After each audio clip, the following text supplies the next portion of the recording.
Good afternoon, everybody. I'm just looking at my screen here, and we'll just wait a couple more moments as people start to roll in. But I would like to thank you all for joining us this afternoon. And we are very excited here at the Capital Regional District Protective Services to put on a webinar about the public alerting notification system. Just getting started, waiting for a few more to trickle in. I'd like to say thank you to all of the emergency program coordinators from Salt Spring, Juan de Fuca, and Southern Gulf Islands. Thanks for encouraging us to put this on, as well as all of your volunteers. We really appreciate the folks in the program who gave us feedback, and it sounded like you really wanted to hear more about PANS, and we're really excited to share with you. So just as a couple more moments, and then we'll get going.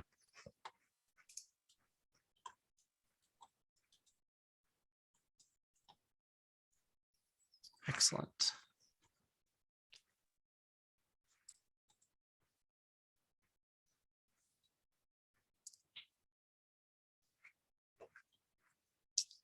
Okay, so let's begin. First off, I'd like to introduce myself. My name is Paul Vexelberger. I'm the Electoral Area Emergency Services Coordinator here at the CRD. We would like to welcome you to the CRD Emergency Public Alerting webinar. The PANS program, PANS is an acronym for the Public Alert Notification System. And we will be running you through about a half an hour presentation on the program itself, how to register, and then a question and answer period at the end. I'd like to point out to everyone this webinar will be recorded and shared on our emergency program web pages for future reference for community members who are interested. And if you have friends that weren't able to attend, please share the link that will be up at a later point in time.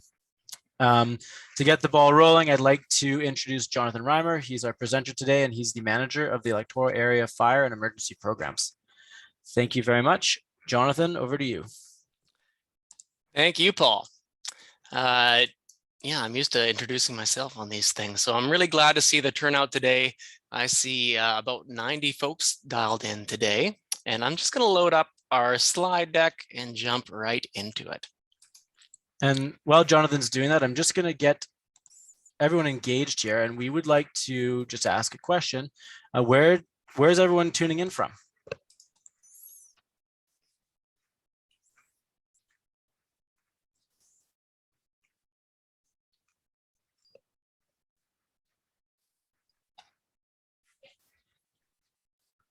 All right, almost got everybody there.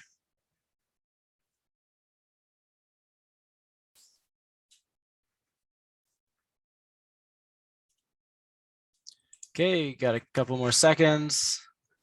3, 2, 1. And here's our spread there. Can everyone see that? Excellent. Okay, so yeah, lots of folks from Southern Gulf Islands and from Salt Spring. We got a handful from Juan de Fuca and a few folks from out of town, and a couple here, which I think would be the majority of us in the office here in Victoria. So, okay. That's our breakdown, and we'll flip that back to Jonathan. Oh, good to see. Good to see broad representation across our electoral areas. A lot of what we talk about today on emergency public alerting is relevant anywhere in BC, and a lot of it actually anywhere in Canada. But specifically today, we want to talk about the Capital Regional District's electoral areas. That's Salt Spring. That's anywhere on the Southern Gulf Islands, and that is all of the communities in Juan de Fuca. So just to set the tone for today, we'll start off pretty high level. We're going to talk about what is public alerting? Why might we do public alerting? Who does public alerting? How might you receive those alerts? And then we're going to dive into two of the actual systems for receiving alerts. One of them is called Alert Ready. That's something that the province and the feds do, the federal level of government. And then PANS, or the Public Alert Notification System. And we'll show you how to sign up for that. At any time in this webinar, if you have a question about alerting, just look for that little Q&A box right at the bottom of your screen there. If you can't see it, you'll move your mouse, you'll probably find it. You can open that up, type your question in there, and we'll either answer that, type the answer in there and everybody can see it, or we'll wait till the end of the presentation and we'll answer that question live for people. So please do just kind of sit back and think as we're talking, what are we not saying? What do you not understand about what you're hearing today, or what might you want to know more about? Because it's a fairly deep topic. With that, anything you do share obviously is being recorded. So don't put your personal private information, say a phone number, etc. in there. So alerting. Why do we send alerts? Well, the big answer is that the first responders want you to take some action to protect yourself. And that action can be a number of things. It can be sheltering in place. It could be evacuating. It could be boiling water. It could be being on the lookout for certain types of people. Or certain individuals, not types of people. One thing you want, it may be also that to be avoiding an area or to be avoiding a particular action. We saw this, for example, during the tsunami advisory that we were asked to avoid coastlines. And even less often, but not never, it may be sent for awareness, just to say that something is happening in your area and we want you to know about that information. What is that something? Well, it could be a number of things. This is just a short list of examples. It could be an interface wildfire that's impacting a community. It could be a number of extreme weather events. You know, we've seen heat domes, and we've seen atmospheric rivers, and we've seen snowstorms, and we see windstorms all the time. Could be any of those. Tsunamis. It could be an Amber Alert. Some of you may have seen that very recently. It could be an evacuation, a dam breach, etc., etc. And how would you receive those alerts? Again, a number of ways. We have some sirens for the community of Port Renfrew and Jordan River. Those sirens are just for tsunamis, but that is one way that you could receive an emergency alert. You might see it through the media, whether that's radio, television, websites. You could find information about emergency alerts online via social media or a trusted website. Now, if you do get information online during an emergency event, make sure that is from a trusted source, because there tends to be a lot of speculation and incorrect information floating around during an emergency event, and there's a lot of high emotions. So before you trust anything that you see during an event, just make sure that you understand where it's from and make sure that is someone that you trust. You could receive information through an email, and you can receive it by a phone in a number of ways. You could receive an automated phone call. You could receive a text message. You can get information through smartphone apps. A number of our communities maintain phone trees that can pass emergency information along. And last but not least, I want you to know that if you don't receive information in any of these ways, if there's something you need to know, like an evacuation in your area, first responders will be going door to door to make sure that you receive that information in as timely a manner as possible. So that could be going door to door and knocking and actually talking with you. You can often be using loudspeakers or other tools to get that information out to the community in an efficient manner. Now, who sends alerts?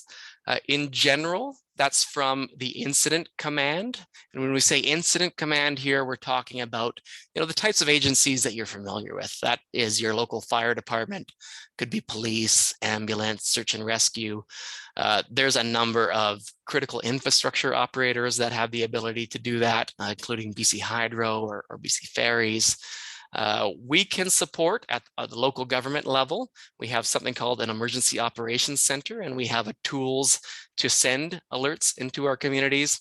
And then at the provincial or federal level, they also have some tools. And so that is a little bit of a segue here to our next topic. We're going to have a poll on this one. Did you see anything resembling this emergency alert last Saturday? And we're going to just pop up a poll for you to answer that. Does this look familiar?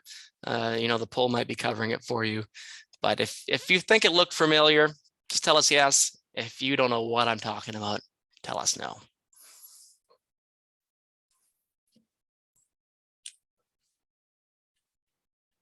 We'll just let that hang for a second.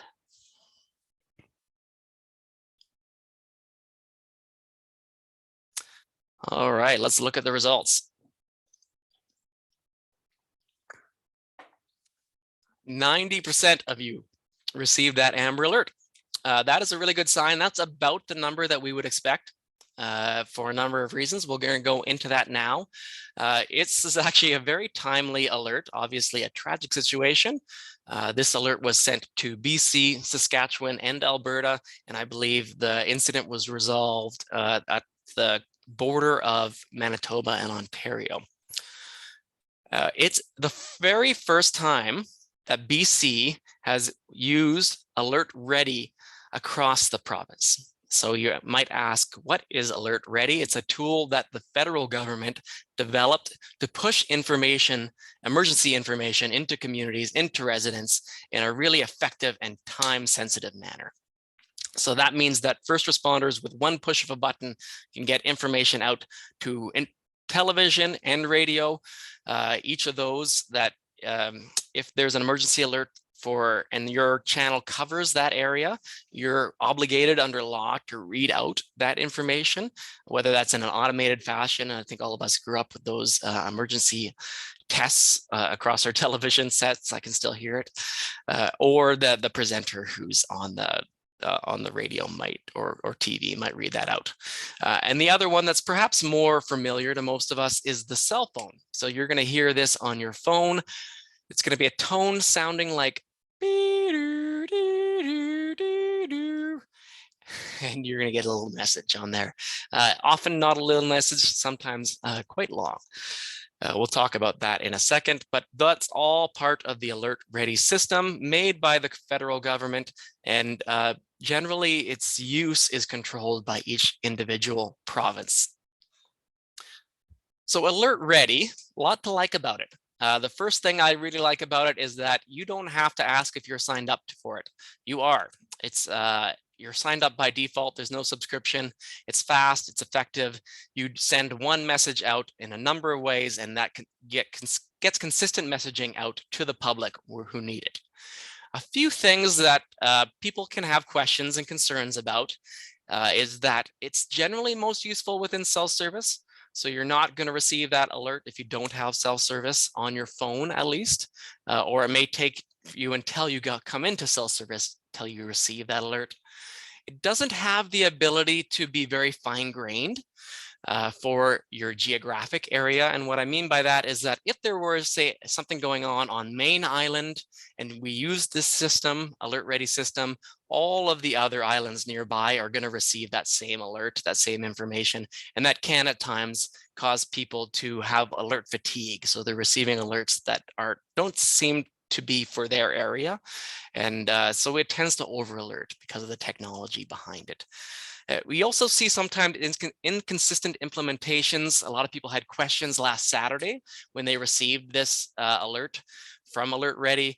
They saw this big wall of text about the Amber Alert, and then folks were a bit confused. Sometimes it disappeared halfway through reading it. They couldn't find it in their text messages.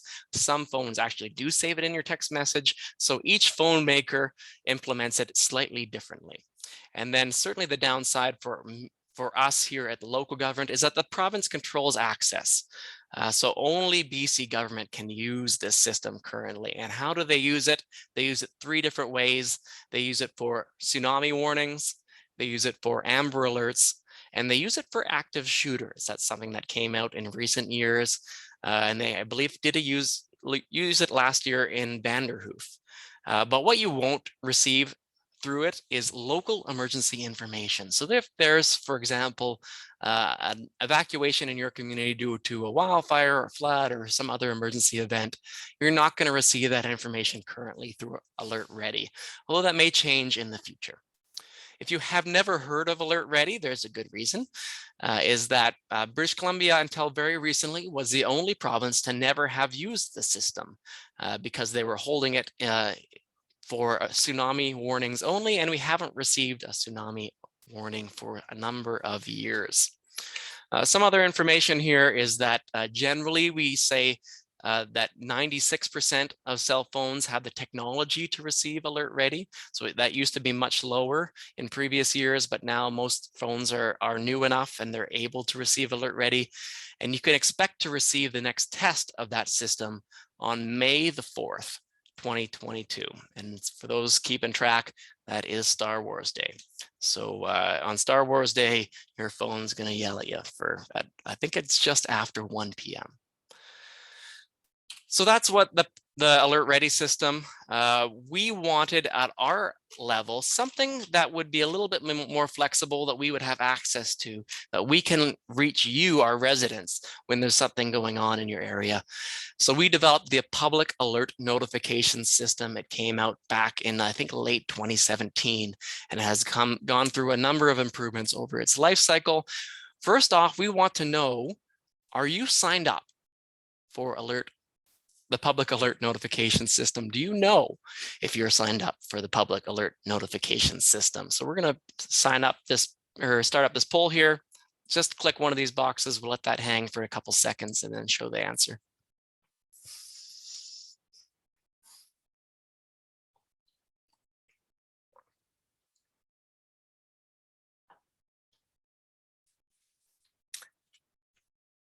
All right, let's open that up. And the answer is, for the most part, yes. It's actually really interesting here. So 64% say yes, you are signed up for the Public Alert Notification System. You know, that's not surprising. We do have a lot of really good buy-in in our communities. And we expect that if you've heard about this webinar, you know, we've probably been able to reach you with our repeated messaging on this subject beforehand. If you don't know, you probably aren't signed up for the system. And I think by the end of this presentation, we're going to be able to convince you that it's a good idea. So let me just tell you a little bit more about that system. It's a quick way for us to send information out to you via a website, via a smartphone app, via text message, a phone call, and/or email. So a number of ways that we can get information out to you in a timely fashion. Just like I said, that's instant. As soon as we get that information from the incident commander, we're able to share that with you. It has the ability to be very location specific. So not only can we send this only to individual communities, individual islands in some cases, but we can even zoom in slightly longer and go into individual neighborhoods or even individual streets if necessary. We have several alert severity levels that we'll talk about in a minute. And you have the ability to subscribe to the types of alerts that you want to receive and not receive the types of low priority alerts that you don't want to receive. And that's important because we want you to stay subscribed. The downside is that, yes, you do have to subscribe to this system. So if you don't know if you signed up for it, you may not be signed up. In fact, you probably aren't. So just talking about the levels of alerting for a second, we have two types of alerts that we send out there. The first and the most important of those is the critical alerts, and we send that to everything. That's going to be on the app. It's going to be on your email. You're going to get that phone call. You're going to get that text message, and that's for anything that we think you need to wake up at 3 a.m. and take some sort of action to protect yourself, your family.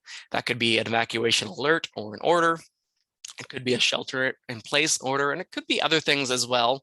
The nice thing is that in 2021, we didn't have any of those in our electoral area communities, and so there was no need for us to trigger any critical alerts last year. Advisories are a little bit more broad. So we send these out via the app and via the website primarily. And those are things that we think are important for you to know about, that are going to keep you safe, but they're not necessarily things that you need to wake up and get out of bed at 3 a.m. for. So those are things like boil water advisories, weather alerts. We have seen actually twice recently during the flood and during a winter storm, we saw some first responder agencies recommend that residents avoid non-essential travel for your own safety. And we push that information out to you via PANS via an advisory. So just for an example, in 2021, we had 36 different advisories across the capital region. So the easiest way to sign up for the public alert notification system is to download the Alertable app. So you can get on your smartphone. If it's an Apple, you can go to the App Store. If it's Google, go down to the Google Play or Android. You'll find that Alertable app. Search for it. That's probably the easiest way to get there. Click on it, download it, install it. That means you're signed up for the public alert notification system. And I know it's a little bit confusing. Why do you have the Alertable and public alert notification system? Alertable is the app form of public alert notification system, and it's the easiest way to sign up. It's the one we recommend, and I'll tell you why. It has a lot of flexibility on how you use it.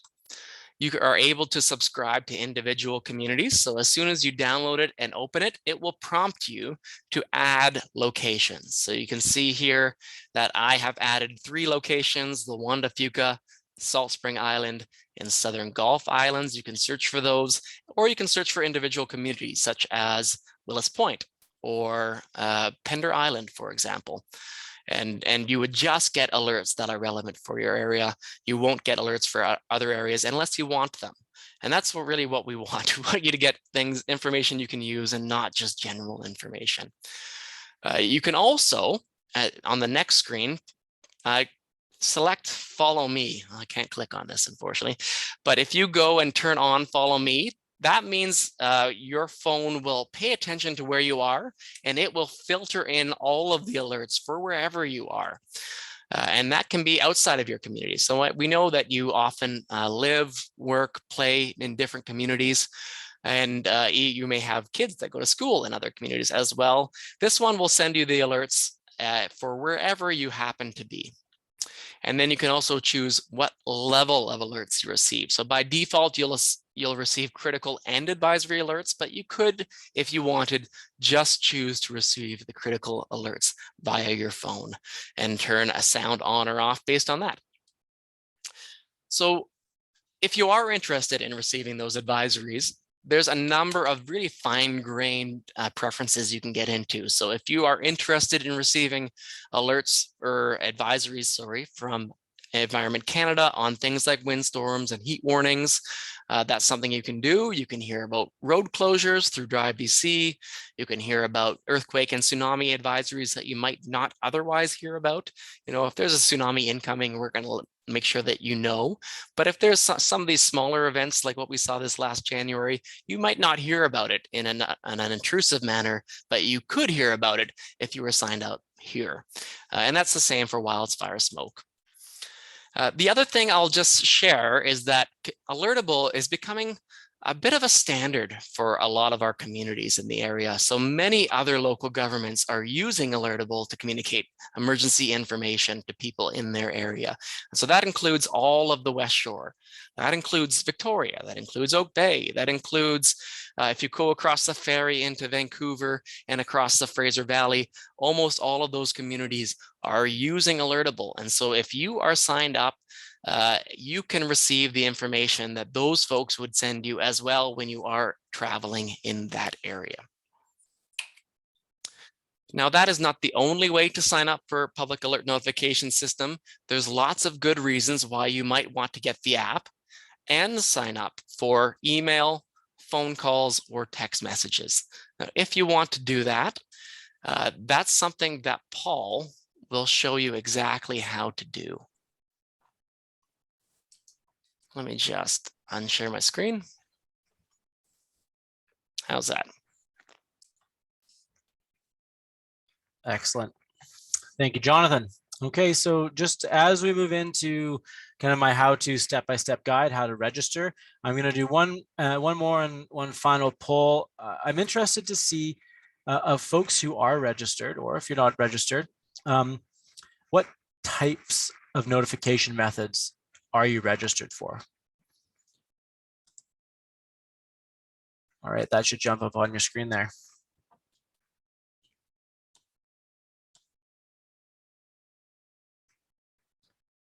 So for folks that aren't familiar with the software or aren't sure if they're registered, it's possible you may not know the answer to this question, but for many of you out there, there are multiple options for you to sign up for, which we'll get into shortly. So we'll let a couple more folks, 10 more folks answer in there. Okay, and we'll go share the results. So looks like there's a lot of people out there using the smartphone application. Many of you are signed up for text, phone, and email. Almost looks like an even split. And maybe some of you are registered for text, phone, and email, whereas some of you aren't on the system. So let's get into it, and I will share my screen.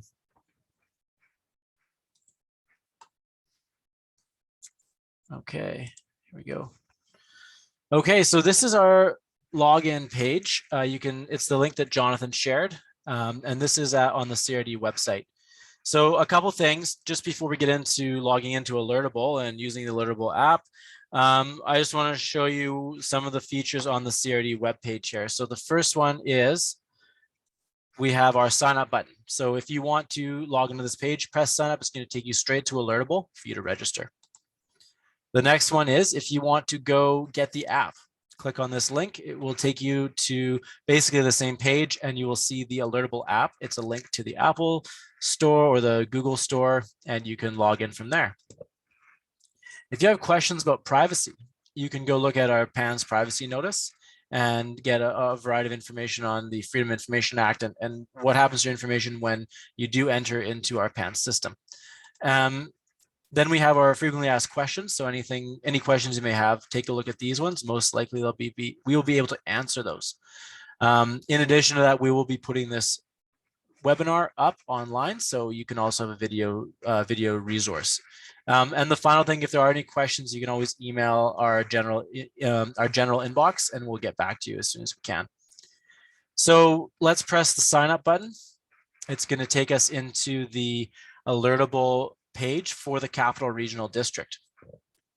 Right on the top right, you'll be able to see the links to the App Store and Google Play. So you can go, if you're on your mobile phone, you can go straight there, click on the App Store, click on Google Play, and then you can download Alertable, and you can receive the PANS notifications through the app. In addition to that, or you don't have to do that at all, we do have a few options for you on how you can be alerted without using the app. And that is by email, text, or by phone. So if you're, just to kind of jump the gun, if you're an existing subscriber, perhaps you're not sure if you tried to register through this and it didn't work, or you're confused if you are registered, you can also click on that little tab and go log in as an existing subscriber. And then you can do that through your email or phone number. So I'm going to choose to be alerted by email. Now you'll notice that I have to pick email or text, or I can click down here and we can get a phone call. To keep everybody's privacy, to kind of maximize privacy, you have to enter your devices or addresses separately. So there's no connection between them, and you can go log in and deactivate them as you please. So when I go enter in my phone number here, I'm going to press sign up, and it's going to send me to this page here where it asks me for an access code. So whatever method you chose, if it's email, you want to check your email. If you don't see it right, look in your junk mail. If it's a text message, you'll get a text. If it's a phone call, you'll get an automated phone call, and a voice will give you an access code. So I chose email. So here's a picture of my email here. You'll get something like that. And you're looking for a 4-digit access code. You'll take that access code, go back to the browser, and I'll enter it in there. Maybe there's something wrong with the internet. Maybe you entered your phone number in incorrectly. You can always press the resend code, and it will resend it with the exact same code. So you can try that again. But once you got your code in there, press enter. Now you are signed up, and this is the time where you choose how you'll be receiving your messages by email. If you chose it, text. If you chose it, phone, you can go in each time, and you can go register for all 3 of those types of notification systems. But right off the bat, you can close your account. If you no longer want to receive updates, you click on close your account and you are good to go. There's 3 tabs here that you can navigate: the account tab, the locations tab, and then the alert types. So we're in the account tabs right now. We'll go to locations. So you can see the ones that I've selected to be notified personally. And I can just zoom in there. You click the boxes, you can be notified for all of JDF, or you can just select a few of the communities inside, as well as with West Shore. So you have a lot of options here. If you aren't sure what boundaries that means, some folks, am I in Suk or am I in East Suk? Am I in Saanich or am I in Central Saanich? Questions like that. You can click on show maps, and that will bring you kind of zoom in on what type of polygon we've drawn around the community to deliver alerts through there. If you want to be very specific, say you get a lot of boil water advisories and you want to make sure that the alerts for a very small, like a very neighborhood level, you can click on set home location, and you can enter in your actual address to zoom in on top of your home, so that if there's a very specific boil water advisory alert, it will come to you. That's probably the most specific that we do. Whereas if there's a more regional or community-wide alert, we're going to send a big broadcast out. And then finally, the alert tab here, it just lets you know that if you choose email, phone, or text, you will only be alerted for critical life safety alerts. If you want to receive alerts from, say, Drive BC about road closures or other types of alert events, then you'll have to go and get the app to receive those types of alerts. We wanted our email, phone, and SMS to be very specific to critical messaging. And then once you have all that set up, you can go and press log out, and you are now registered for PANS. And that's it for me. We'll go flip it over to Jonathan now and do a question and answer. Thank you very much.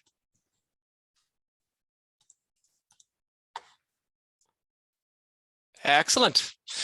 Nice work, Paul. You know what? It seems more complicated than it is. So if you guys get into those, if you go look for the app, if you go to the website, I think you're going to find it fairly simple to register. If you do have questions, there's an FAQ inside of the app. There's an FAQ online on our website.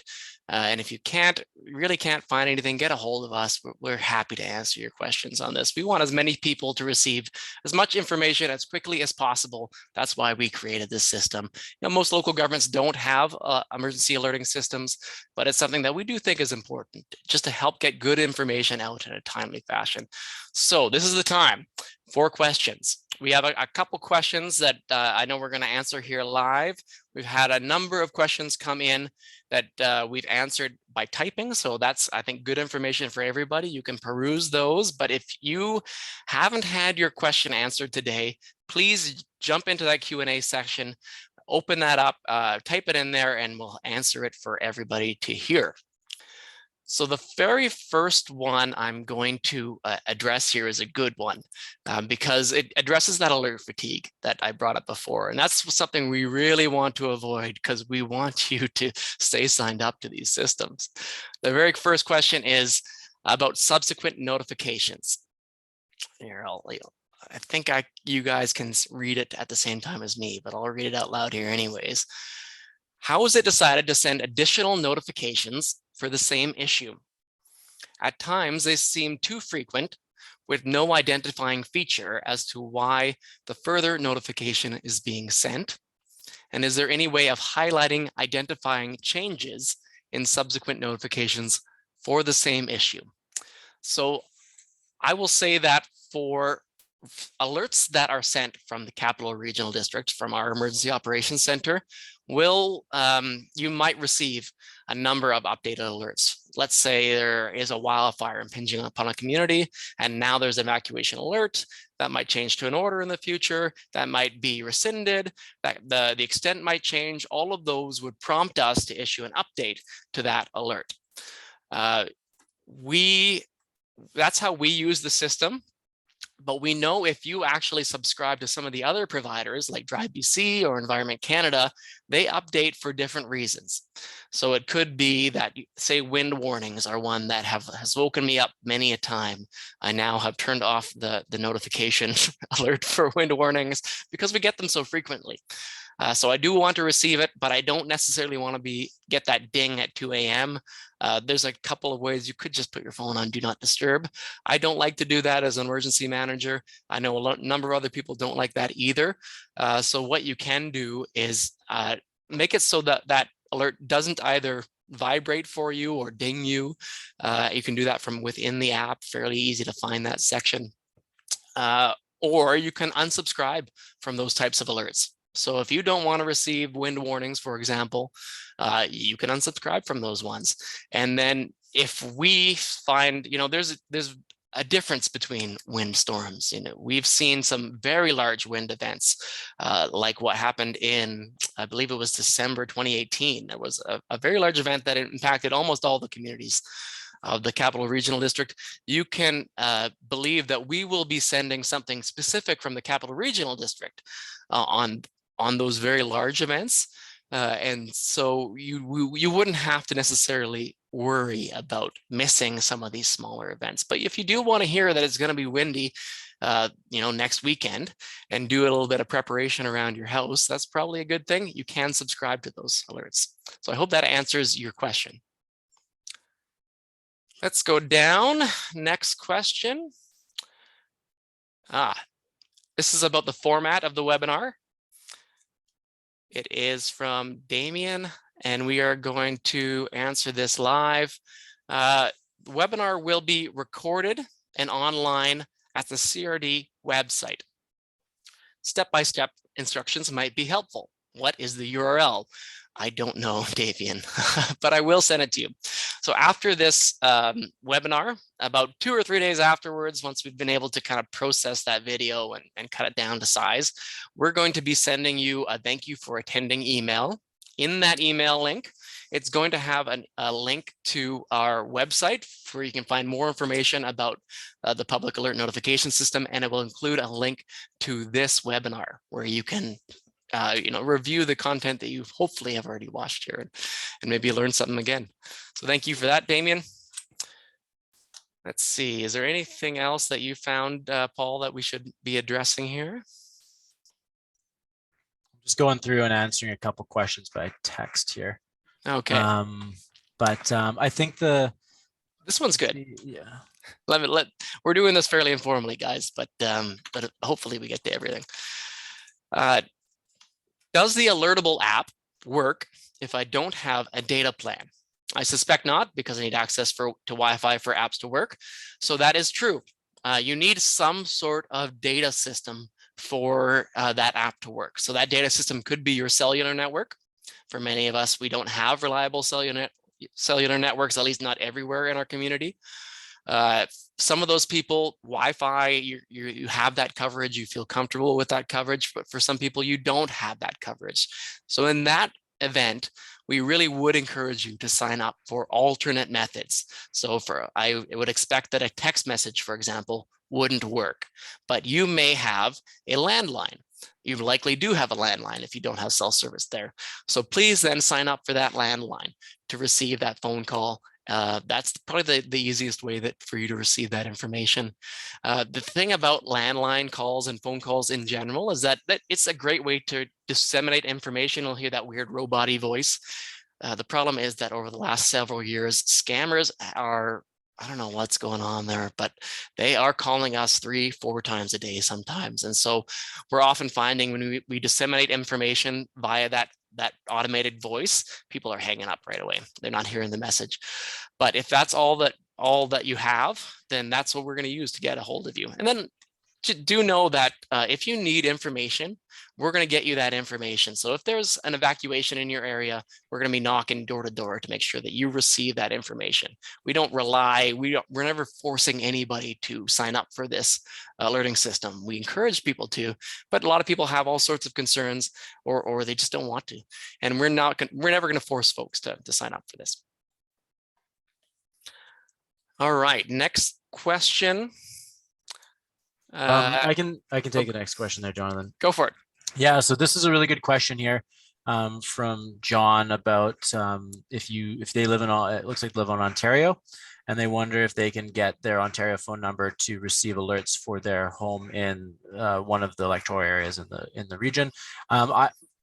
Again, like John, this is kind of informal, but I would go on to Alertable and I would register with your Ottawa phone number, and if you are able to receive an alert, if it takes your number and signs you up for that area, then you're good to go. So go on to Alertable the way I showed you, register, and then you, if it works, it works. If it doesn't, then you can send an email to us. We can troubleshoot, but I think you're going to be successful. Alternatively, download the app, and that app is going to alert for anywhere you choose it to alert, regardless of where you are in the world.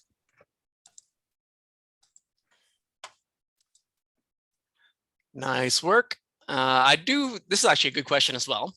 So let's say you want to get emails and you want to get texts and you want to get a phone call. Let's say you want all three methods. Do you have to sign up twice or three times? I mean, the answer is both yes and no, in the sense of the signing up is just entering your information in that page. So you enter that information in your page, you can put in your email, for example, hit sign up. It's going to send you the code, just like we saw from Paul's example. You're going to validate that email. Then yes, you're going to sign up again. It's not really, you don't have to enter anything other than your phone number. So, this is a really, hopefully, painless process to sign up, but you're going to have to go and enter each one of those into a box, yes, to sign up for as many or as few methods as you think is appropriate. So hopefully that answers that question.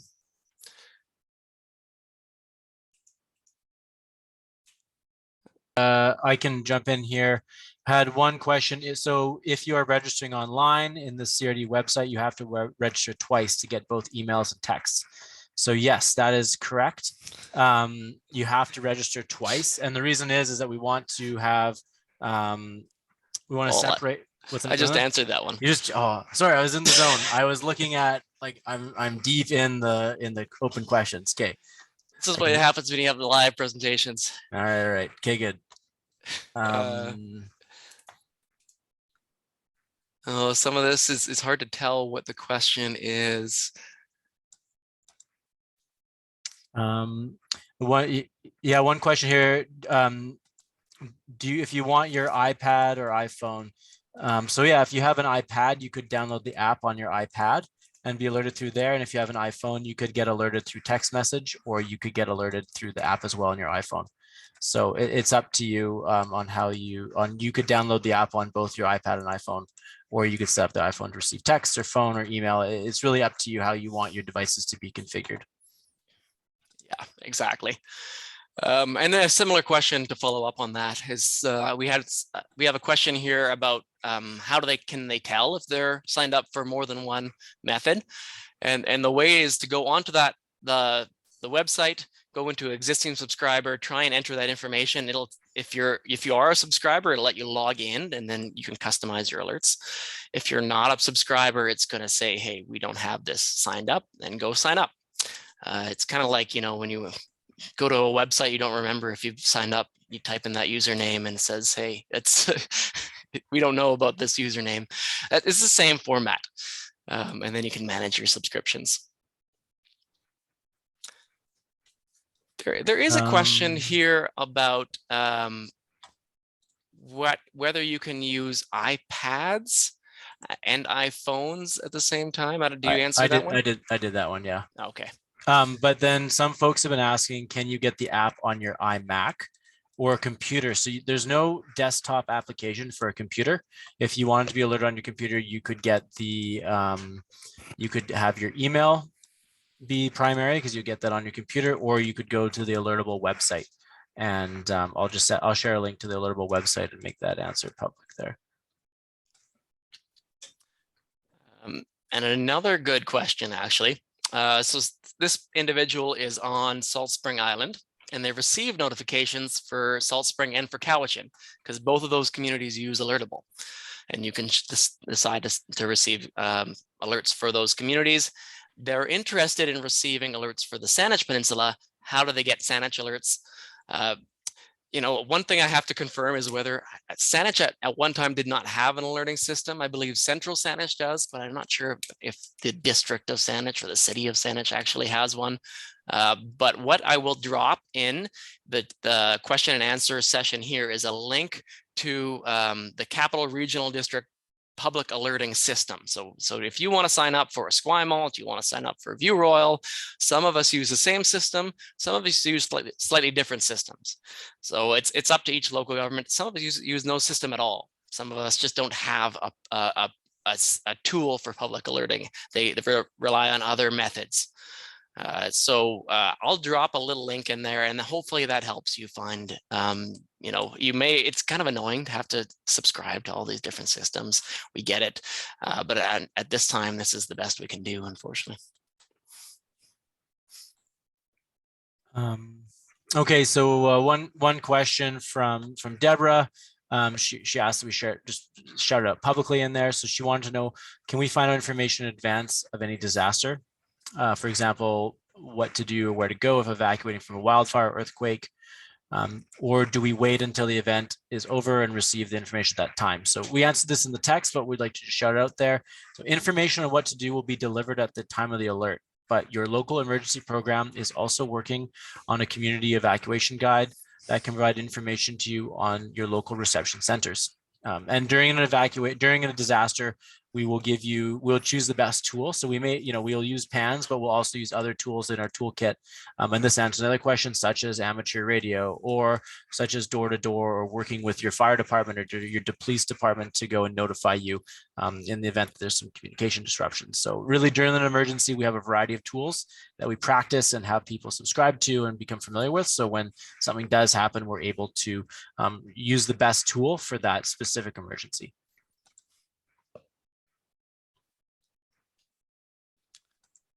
So seeing a few new questions in here. There's a few questions here specific to amateur radio. And so that is really specific to your community. We have 13 communities that we are talking to on this particular webinar, and each one of these uses amateur radio slightly differently. So there's not a one size fits all answer, but generally we use amateur radio to get information from between emergency operations centers. So each one of your islands, for example, has an emergency operations center. In Juan de Fuca, there's an emergency operations center. And then that'll transmit information back and forth from us in Victoria. And then we transmit information back and forth to the province, which is actually down in Saanich. That's kind of the main hub here. The only time we would use amateur radio, just for information, is when there is complete blackouts. So there's been just a complete disaster and there's no other tools available. So we can't use satellite radio. We can't use our fancy CREST system, which is quite a complicated commercial radio product. And so all we have is amateur radio. So we do have a lot of provisions for that. And some individual emergency programs can use that to get information from your local EOC into your community, and from your community back into your local emergency operations center. So without getting into more details on the specific community, that is one tool in the toolbox for some of our programs.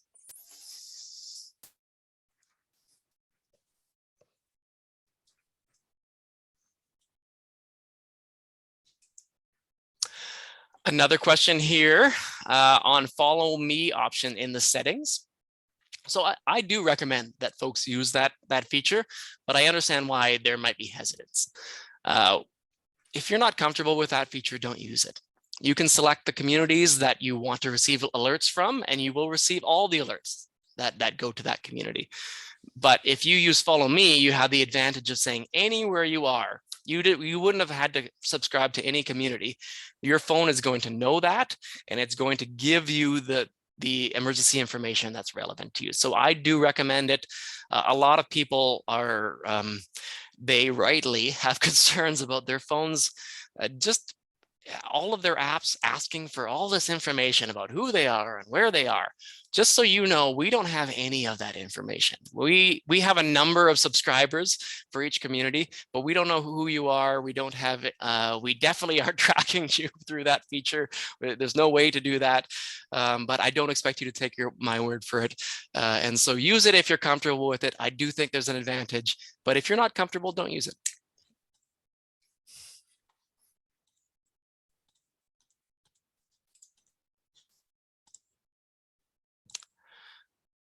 So any more questions?